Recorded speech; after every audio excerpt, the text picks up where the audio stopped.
Ciao les coupos, c'est Emulord et bienvenue pour une nouvelle vidéo de Let's Play sur Final Fantasy XIV ARR accompagné de Michael Mulord. J'étais en grande conversation avec Aydin la dernière fois et ça n'a pas changé.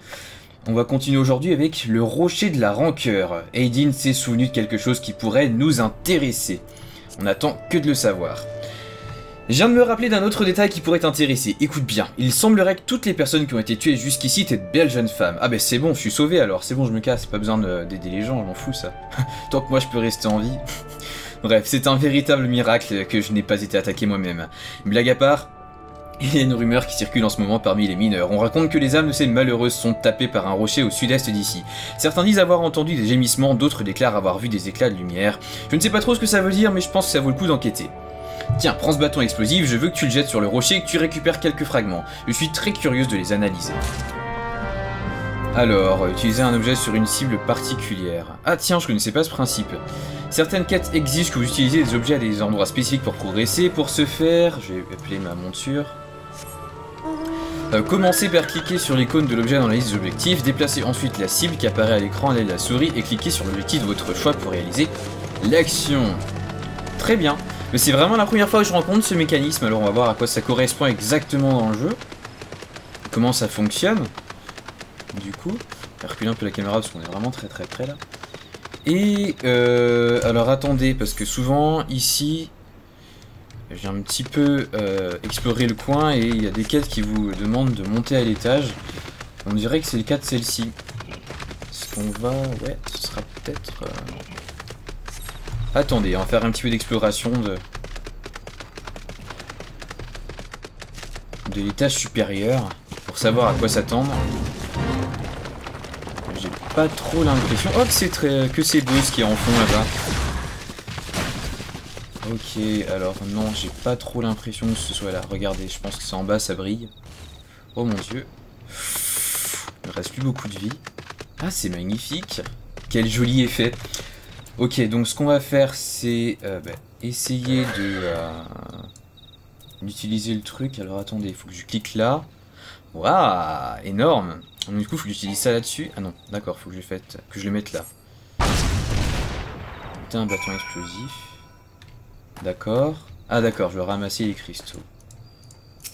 Et de 1. Ah oui, ça a pas fait une petite explosion, hein, vu la taille des machins.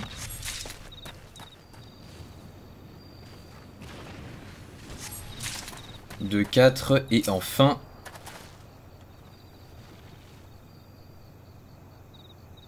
de 5.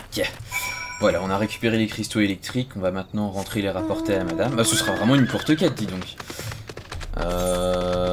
Ouais, alors on doit passer par là. Hop. Et donnons ces cristaux à Aydin. La plupart des gens sont trop effrayés pour s'approcher à moins d'une centaine de yalms du rocher de la rancœur. Oui, il a un nom. Mais un aventurier aussi farouche que toi ne redoute pas quelques esprits vengeurs, pas vrai? Pensez-vous? Il n'y avait pas d'esprit vengeur d'ailleurs. Mais c'est juste des fragments de cristaux, j'imagine qu'ils doivent être chargés de l'élément foudre. C'est pour ça qu'ils luisent et qu'ils émettent des vibrations. Voilà qui explique les gémissements et les éclairs lumineux. Ah, quelle misère! Non seulement je t'ai fait perdre ton temps, mais en plus j'ai gâché un excellent bâton d'explosif. Pire encore, ces cristaux corrompus n'ont absolument aucune valeur mercantile. Ah. Ok. Et ce que je vous ai caché en début de vidéo, c'est qu'en fait, les deux nous proposaient des quêtes d'histoire, et a priori, bah, c'était celle d'Aydin la moins importante. Donc on va parler à Ivoro, qui boit de manière mystérieuse à travers son bandana. Attendez. Ouais, alors je sais vraiment pas comment il fait pour boire, il est très fort ce gars. Peut-être qu'il y a un filtre qui peut boire à travers son truc. Ok, donc œil pour œil, dard pour dard.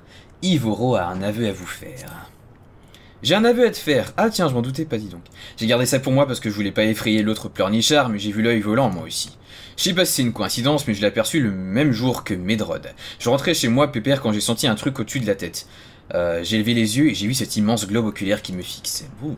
Mon cœur s'est emballé et j'ai couru aussi vite que j'ai pu en hurlant comme une fillette. Ah, j'en menais pas large. Je sais qu'il y a peu de chances qu'il y soit encore, mais tu devrais quand même aller voir. Peut-être que tu trouveras un indice ou autre chose d'intéressant. Qui sait? J'ai marqué l'endroit sur ta carte. Il a le pleurnichard? Ah oui, il est encore là. Bon, allez, on va faire une petite enquête sur notre fameux œil, justement.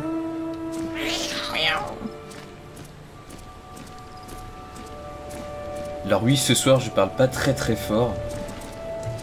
Encore une fois parce que j'enregistre souvent assez tard et que du coup j'ai pas envie de gêner les voisins. Il doit être quelque chose comme 2 h du matin en réalité, donc l'heure n'est pas si éloignée de celle du jeu, pardon. C'est vraiment magnifique, je me demande ce que c'est ce truc bleu là-bas, avec des cailloux qui flottent. En faisant des quêtes annexes, j'ai un peu appris le pourquoi du comment quand même du devenir de cet endroit. C'est en partie lié au fait que y a des roches du... Oula. Il y a des roches de la grosse météorite là qui enfermait Bahamut d'Alamud qui sont écrasées par ici et donc ça a créé des monstres un peu hors normes. Des fois on croise des golems pas marrons comme ceux que vous voyez en général avec moi, mais des golems un peu spéciaux qui apparaissent seulement lors d'aléas et qui du coup sont un peu plus résistants. Et bon bah je pense que ça doit être aussi à l'origine des roches flottantes, des trucs comme ça là, des lumières bleues et tout. Et j'en ai sinon pas la moindre idée. Si c'est pas dû à ça en tout cas. Ok, donc on renvoie le chocobo et... Je crois que c'était peut-être pas nécessaire. Et qu'est-ce qui se passe? Pourquoi je... Ah, je suis paralysé, c'est pour ça en fait. Génial. Je peux pas activer le téléport, enfin le machin, la destination. Ah non, ça suffit maintenant. Ok, parfait. Une longue interaction? Mais que se passe-t-il? Ok, comme c'est étonnant, on va rappeler le chocobo du coup. Quoi qu'il est pas très puissant là. Notre ami là. Hop.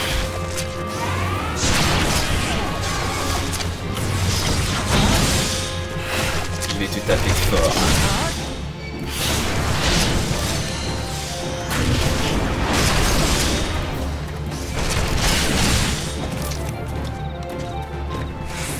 Voilà, ça c'est fait. Bah du coup on n'a plus qu'à aller reparler à notre ami là-bas. On n'aura pas vu l'œil mais on s'est quand même tapé un méchant. Oh, punaise. Et c'est même pas du tout par là qu'il faut que je parte. Mais qu'importe. Tandis que l'aube se lève sur Eorzea, nous allons rapporter notre quête à Ivoro. Vous voyez, la levée du jour crée en moi une âme de poète et m'inspire moult textes. Hop. Alors as-tu trouvé l'œil volant? Ah, un sarcopte massif est apparu et tu l'as tué. Ouah, je suis sur le cul. Cette créature est le fléau des habitants du radeau de la calebasse depuis des lunes. Les gars vont faire des bons joies quand ils apprendront la nouvelle. Tu sais quoi? Je commence à me demander si j'ai vraiment vu cet œil. Ça se trouve, j'ai juste rêvé. Avec tout l'alcool que j'ingurgite à longueur de journée dans la mine, j'ai peut-être eu une hallucination. Ça serait bien la première fois, mais il y a un début à tout. Je suis pas sûr que ce soit une coïncidence tout ça. Ah, on reparle au pleurnichard. Medrod. L'esprit de déduction. Vous voyez, je suis pas tellement sûr que ce soit une hallucination tout ça. Medrod est frustré par l'absence de progression dans l'enquête. Nous aussi, je crois. Ah, c'est quand même malheureux qu'à nous trois, on n'arrive pas à trouver une seule piste viable. Je pourrais jamais dormir sur mes 2 oreilles, sachant que le responsable de ces crimes atroces se promène dans la forêt.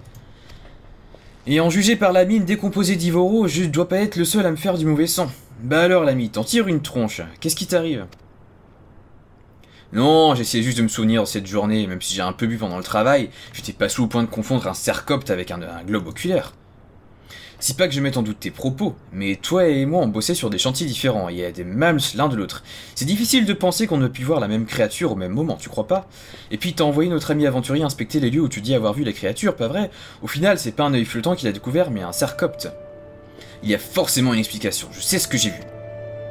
Allons, allons, inutile de vous disputer pour ça, on est tous partis du principe qu'il n'y avait qu'une seule créature, mais si ça se trouve, il y en a plusieurs.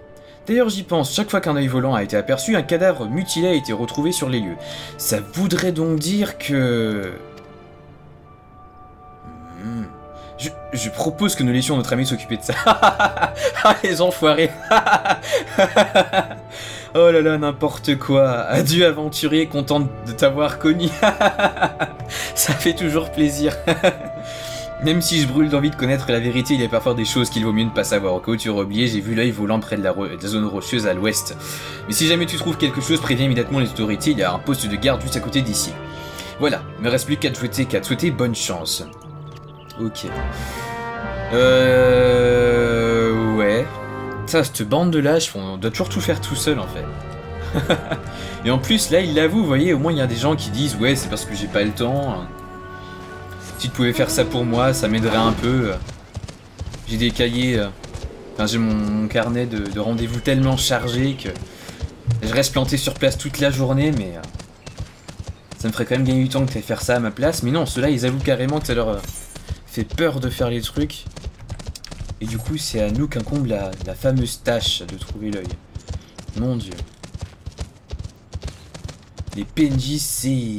J'allais dire c'est plus ce que c'était, mais ça a toujours été comme ça. Tous des lâches. Depuis notre plus tendre enfance, depuis mes jeux sur Game Boy, sur PlayStation, tous les PNJ nous ont toujours envoyé faire leur sale boulot à leur place, vous vous rendez pas compte? Il faut qu'on se rebelle les gens. Mais avant de se rebeller, on va déjà essayer de mener cette tâche à bien. On attire donc tous les monstres de la région sur nous. Comme d'habitude, une quête ne serait pas une quête sans rameuter 3 is sur nous. Allez, couchez. Cadavre en décomposition. Oh.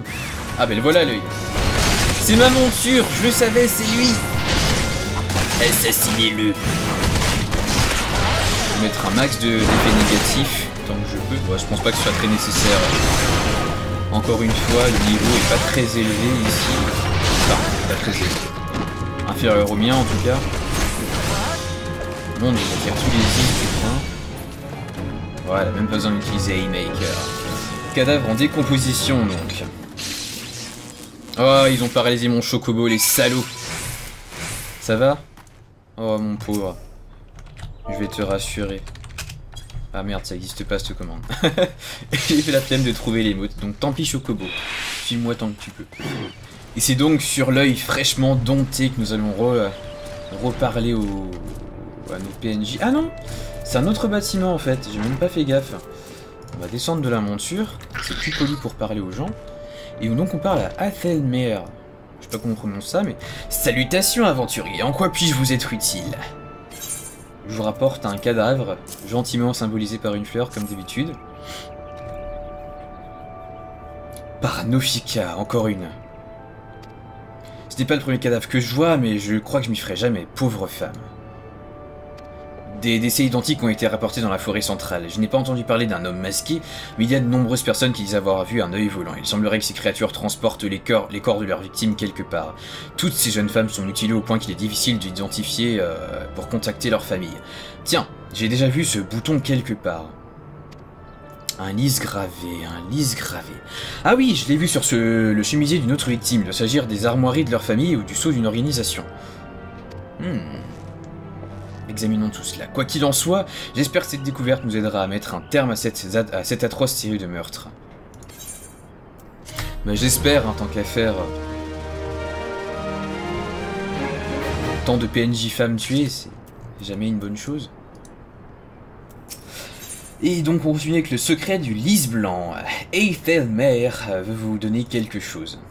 J'aimerais que vous preniez ce bouton à fleur de lys avec vous. Je pense qu'il pourrait être utile pour la suite de votre enquête.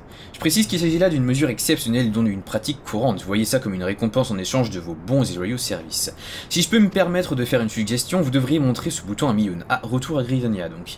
Le propriétaire des feuilles de Caroline dispose d'un vaste réseau de contacts de par le monde et il y a fort à parier qu'elle connaisse quelqu'un qui pourra vous en dire plus sur l'origine de ce sceau. Ouais, ça faisait un moment qu'on n'était pas allé à Gridania, dites-moi. Et comme c'est pas très loin, on va y aller à pied.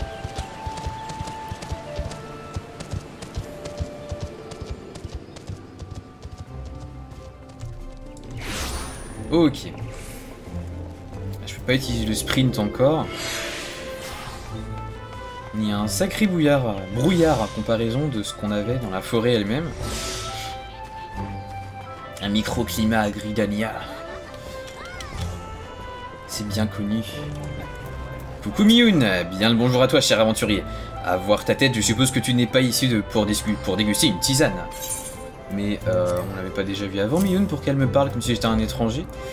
Eh bien, en voilà un bel objet, la gravure est magnifique. Moi qui adore la fleur de lys en plus, je suis charmé. Puis-je savoir d'où vient ce bouton? D'un cadavre? Je suis désolé mais ce saut ne me dit rien du tout. Tu devrais tenter ta chance avec Bernadette. Elle est constamment en contact des gens. Peut-être qu'elle a vu quelqu'un porter un bouton identique. Ouais. Allons parler à Bernadette.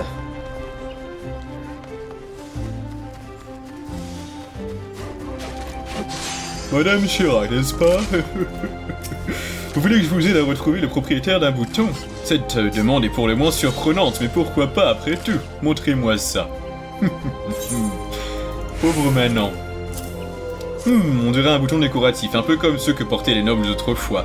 Enfin, je ne suis pas une experte. Au-delà, la seule chose que je peux vous dire avec certitude, c'est que le lys blanc est un thème récurrent dans la culture iranienne. S'il y a une personne ici qui peut vous aider, c'est certainement Senguled. Cette garde est très calée sur les us et coutumes de la cité. Vous la trouverez devant la guilde des maîtres d'Ast, dans la vieille ville. Enfin, je vais pouvoir arrêter de faire cet accent pourri. Et parti pour la guilde des maîtres d'Ast. Hop là.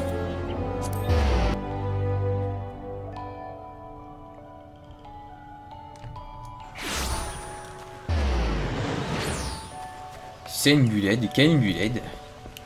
Bernadette veut que je vous aide à identifier un symbole. Ouf, bon, faites vite alors, j'ai pas toute la journée. Donne. Ce bouton est magnifique. Honnêtement, je ne pense pas qu'une telle pièce d'orfèvrerie puisse appartenir à un gridanien, ou alors il s'agit d'une personne au sang bleu.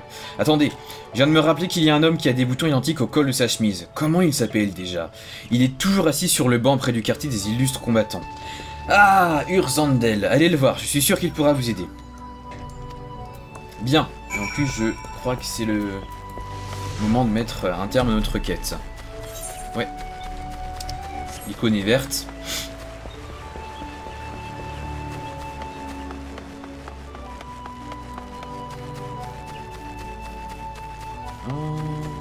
Le voilà.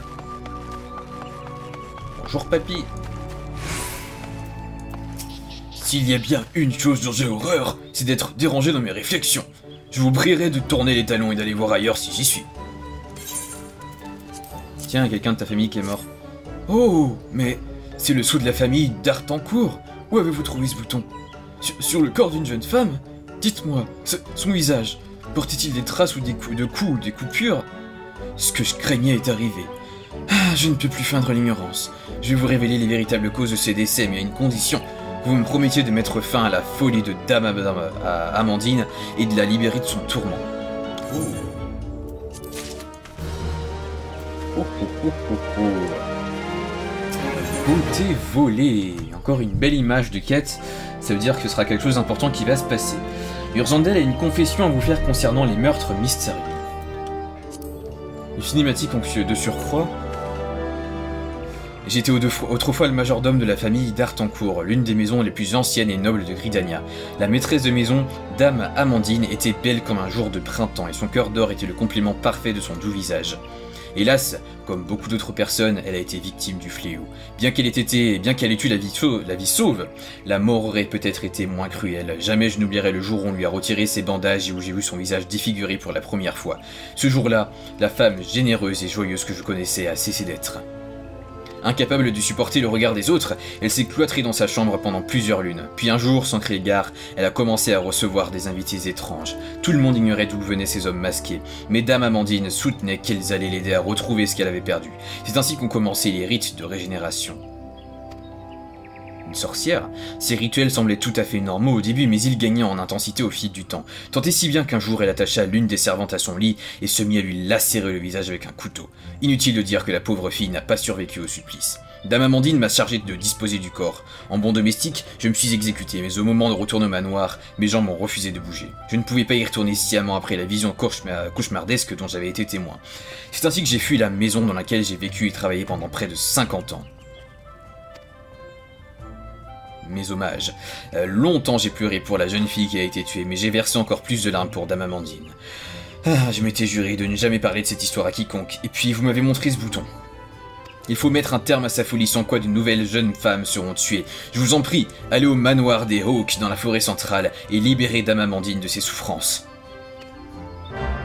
Avec grande joie. Coller une tarte à une femme, c'est... non, je voulais dire...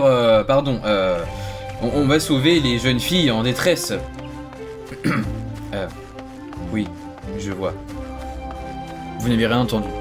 Qui c'est qui imite ma voix en fait, là? C'est pas sympa, hein. Bon. Nous disions donc... qu'il fallait aller au manoir des Hawks. Forêt centrale, donc.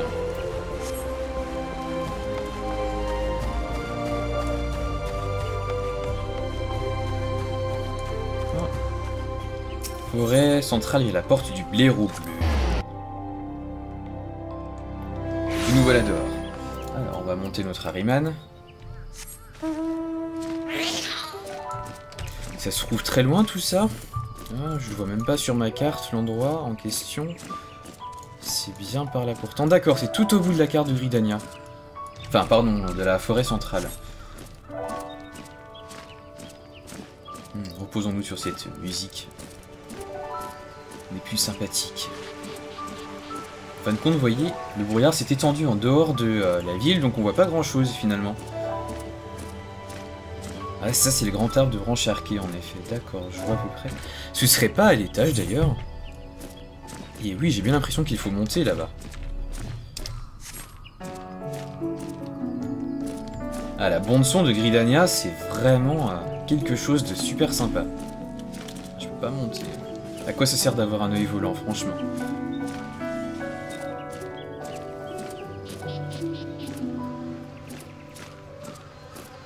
Hop. Oula, la musique s'est arrêtée brutalement. Je sais pas ce que ça veut dire, mais... De toute façon, il n'y a rien de dangereux par ici, on est déjà venus ensemble lorsque j'avais pris mon chocobo, il me semble. Il n'y a que des monstres niveau 30, mais à part ça, rien de bien méchant. Donc là, nous explorons un territoire inconnu.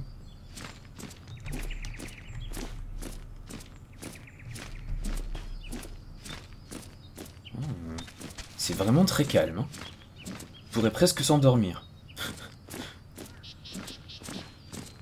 Oh, alors attendez.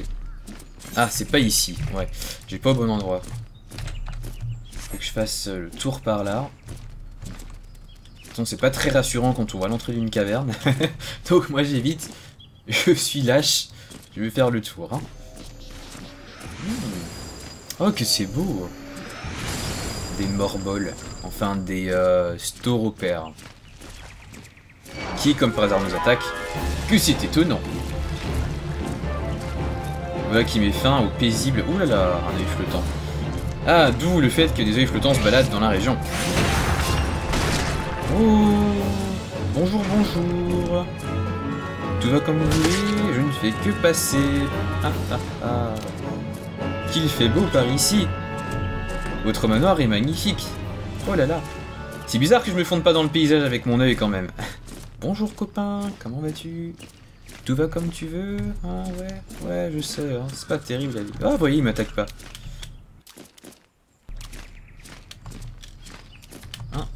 Saute! Idiot. Voilà.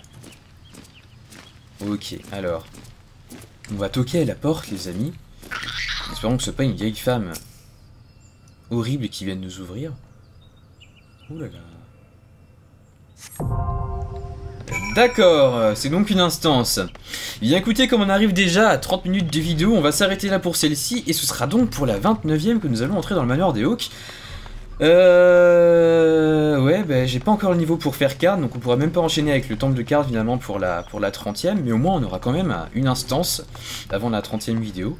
Mais merci d'avoir regardé cette vidéo, on m'a accompagné les coupeaux. Bien je vous dis à très vite pour entrer dans le manoir des Hawks et mettre fin aux lacérations de visage de la vieille femme qui y vit. Ciao ciao.